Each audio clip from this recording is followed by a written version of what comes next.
fondamenti, da dove arriva l'approccio trasformativo, dove nasce? La promessa della mediazione è un po', non dico la Bibbia, ma insomma, a dire il vero c'è anche dell'altro, ma insomma la promessa della mediazione è un caposaldo. In che cosa consiste essenzialmente l'approccio trasformativo? Consiste nell'avere la finalità, come terzo che interviene appunto in un conflitto altrui, di migliorare la qualità dell'interazione fra i soggetti coinvolti. Perché quello che conta in quello che un mediatore trasformativo fa è quello di lavorare affinché le parti abbiano un confronto che sia per loro produttivo. E questo lo si ottiene quando il modo che hanno di confrontarsi è qualitativamente buono. I presupposti di questo approccio quali sono?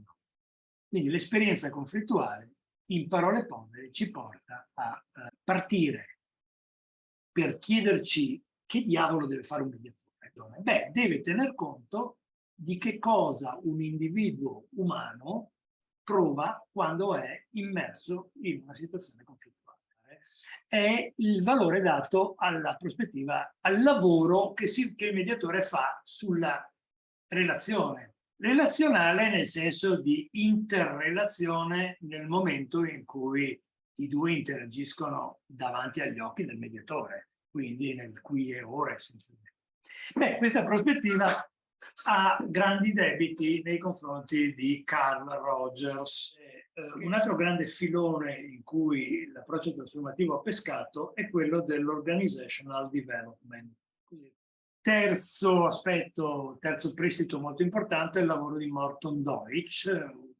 E da ultimo direi che va citato Richard Walton, anche lui un professore di Harvard, che in questo libro in particolare, ma molti altri, ha elaborato il processo che è un po' la base dell'approccio trasformativo da un punto di vista pragmatico, vale a dire quello che la differenziazione è un processo che necessariamente precede l'integrazione. Poi Walton ha scritto molto sul lavorare nel qui e ora, no? Quindi la prospettiva che noi chiamiamo micro. E in questo, se volete, c'è ad esempio una grande differenza fra l'approccio trasformativo e quello dei teorici della cosiddetta analisi del conflitto. Le differenze con l'approccio problem solving, quali sono? Ora, non è che l'approccio trasformativo non sia problem solving, perché abbiamo detto fin dall'inizio che l'obiettivo è di aiutare le parti a girare pagina.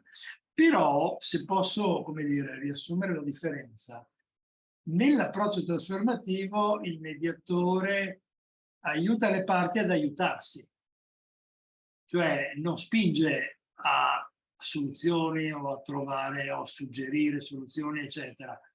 Aiuta le parti a vedere meglio e più chiara la situazione in maniera tale che decidano loro qual è il modo migliore per essere problem solvers di se stessi.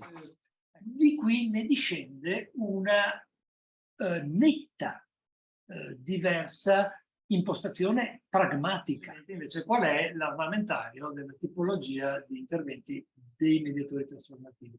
E vi accorgerete che è nettamente diverso. Vabbè, prima di tutto è quella caratterizzare la mediazione come che cosa? Come un'occasione di dialogo costruttivo. Poi interventi di amplificazione. Amplificazione intendo che il mediatore fa da cassa di risonanza di quello che avviene nella stanza e supporto il processo decisionale, fermo che le decisioni spettano alle parti. Comunque il tutto fatto in maniera non direttiva con microinterventi. Attenzione, l'auto-organizzazione procedurale, quindi qua non ci sono fasi, non è il mediatore che sceglie come muoversi, ma sono le parti che sono spinte, invitate, spinte, ho dato un termine direttivo, sono supportate nei loro sforzi di auto-organizzazione. Ecco, quindi riassumendo, l'approccio trasformativo è il frutto della elaborazione sul campo delle esperienze maturate, vedendo che le parti avevano un modo di vivere il conflitto abbastanza ripetitivo e tale da poter essere categorizzato come abbiamo fatto all'inizio, e che era meglio, come dire, essere non direttivi, perché altrimenti il mediatore rischia di imporre alle parti sue soluzioni, soluzioni che piacciono a lui. L'esperienza ha poi fatto maturare l'impiego, tutto un armamentario di interventi e di strategie che hanno origine anche in altre pratiche. Abbiamo citato prima la psicologia clinica, i metodi di lavoro di team building nell'organizzazione, nelle grandi organizzazioni, e anche il contributo di vari studiosi del conflitto, soprattutto in termini di appunto concentrazione sul qui e ora, differenziazione e appunto pratica non direttiva, supporto.